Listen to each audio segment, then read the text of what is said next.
I'm excited to just sit here and breathe. Great, great. That's all that's required, right? We show up and we cultivate that compassion and allowing to just be here. So welcome to Just Pause.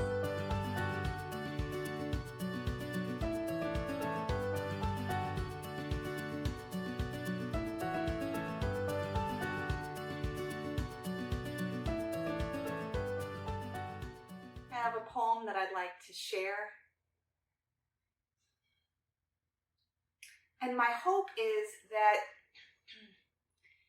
it speaks to the internal wrestling that I find so prevalent, not just in my life, but in the stories that I hear from my students and my clients.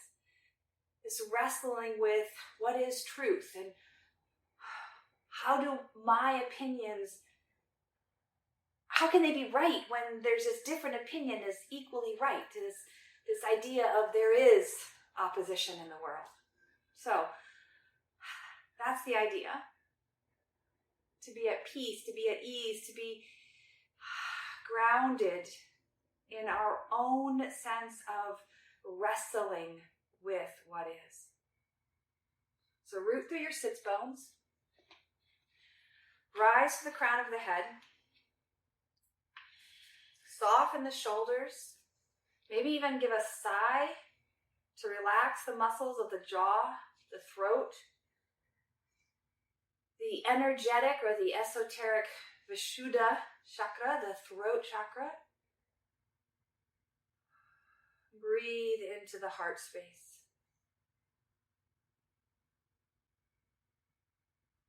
This poem comes from Marnie Sklarov, and it's entitled Dark and Light.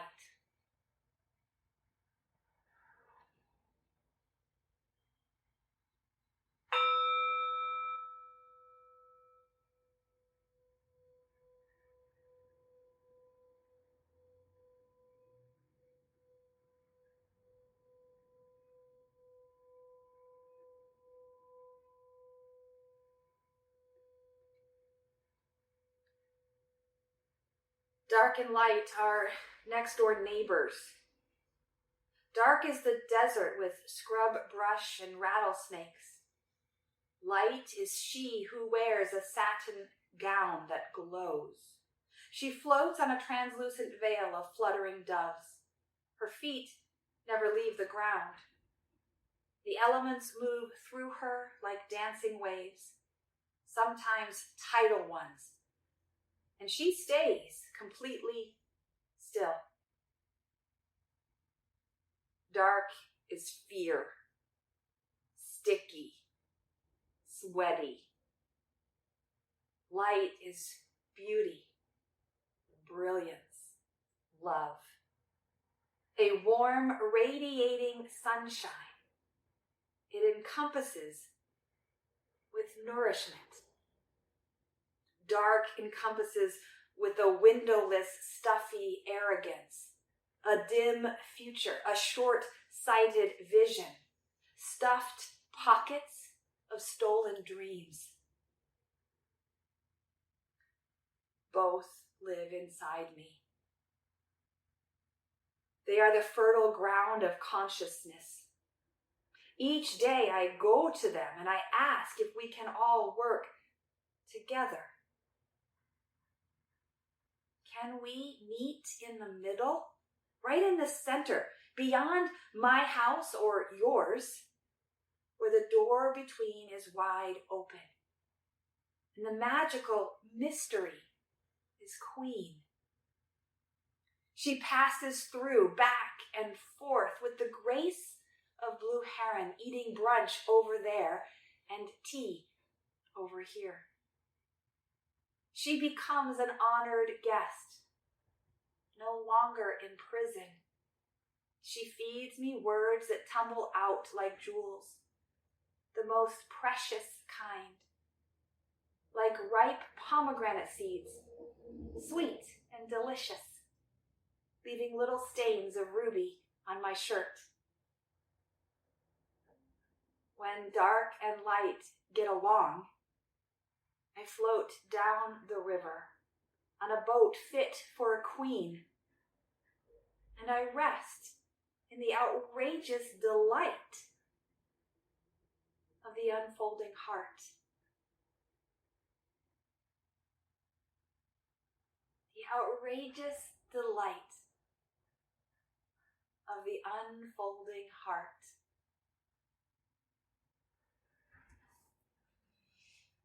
I love that line. What does that feel like in you? Can you connect with your unfolding heart? Can you discover, can you recover the outrageous delight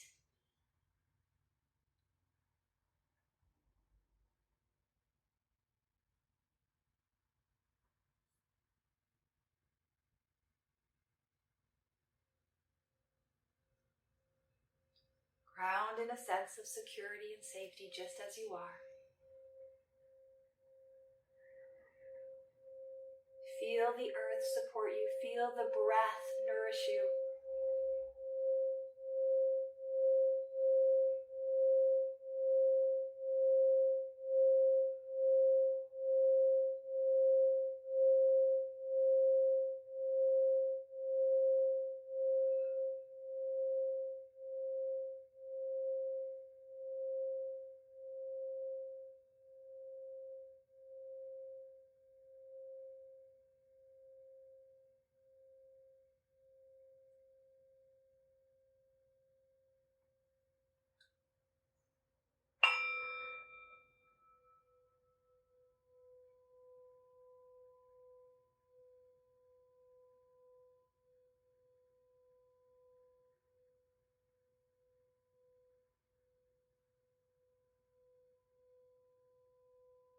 Just as the sound waves travel through air, through space, through water, through skin, to penetrate on a sub-visible level, trust the ripples of the work of your heart, the labor that you do lovingly,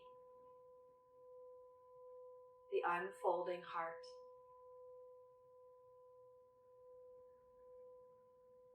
Embrace the sound and the silence, the dark and the light, the hope and the fear.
Use all of your tools,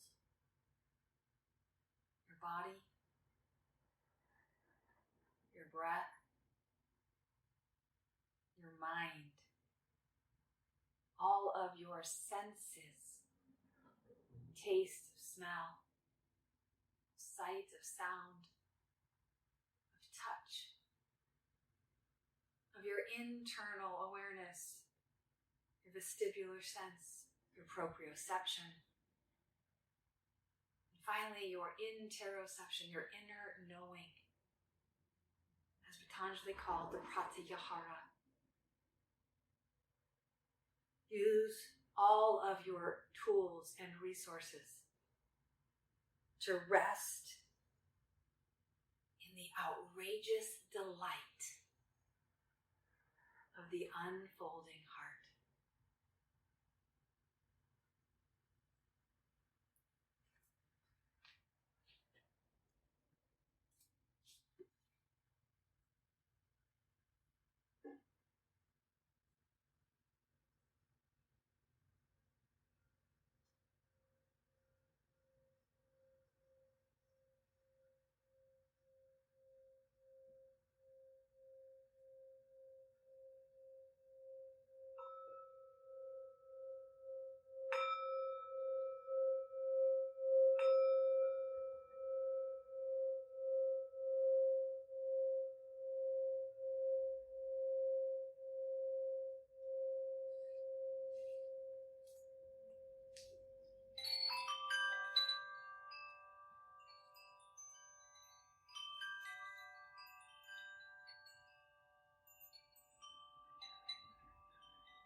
Let the ripples and waves of your loving labor ripple.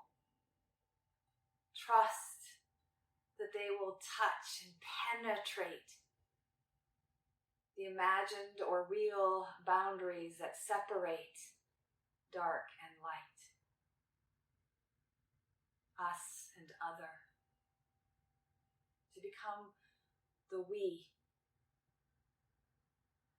the one.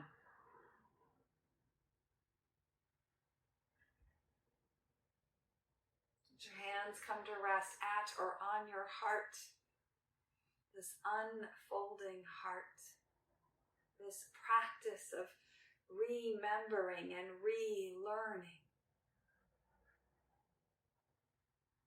how to live courageously, lovingly, abundantly.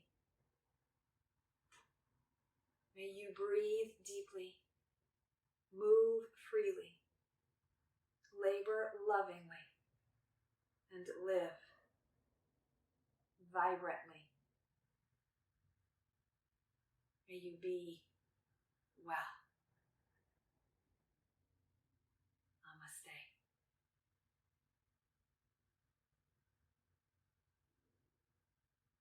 Thank you so much for sharing this practice.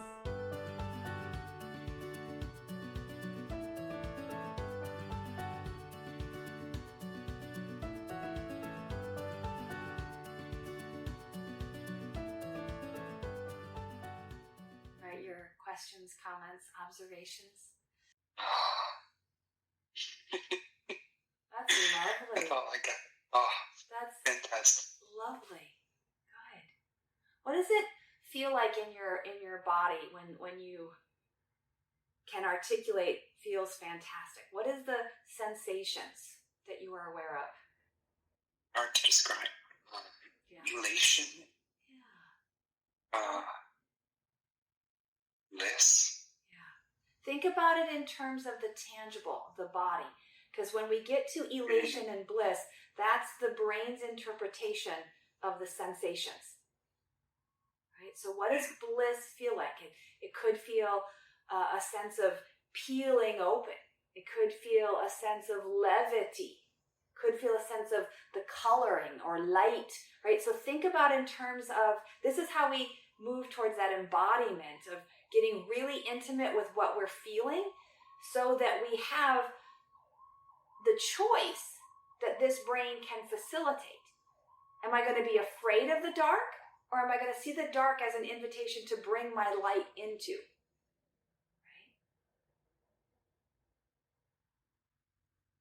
Right? Sort of like there's a pipe with water flowing through it, but there's a one-way valve and it's been shut. And that moment, it just turns and it's just a whoosh. It's not like a bursting through. It's just from tension to ease. Yeah, that pressure is releasing. Yeah. Flow is returning. And in that sense, for me, it's like, it's not frightening, like a dam breaking, but it's renewing, it's remembering, it's like, yep, this is how it's to be. Yeah, in moments like when I see my kids really, really enjoying themselves safely, that feeling of just utter awe that comes over me, that comes in brief glimpses, it's that same feeling, just not even controlled, just steady. Yeah. And perhaps that's because it's the most present we can be. There is no past or future. It's just now. And there's nothing that needs to be done. It is complete. It is whole. It is love. Just here. And to witness that, how both humbling and validating and affirming, to be able to witness a moment, perfect in its imperfection for sure, but perfect in its presence.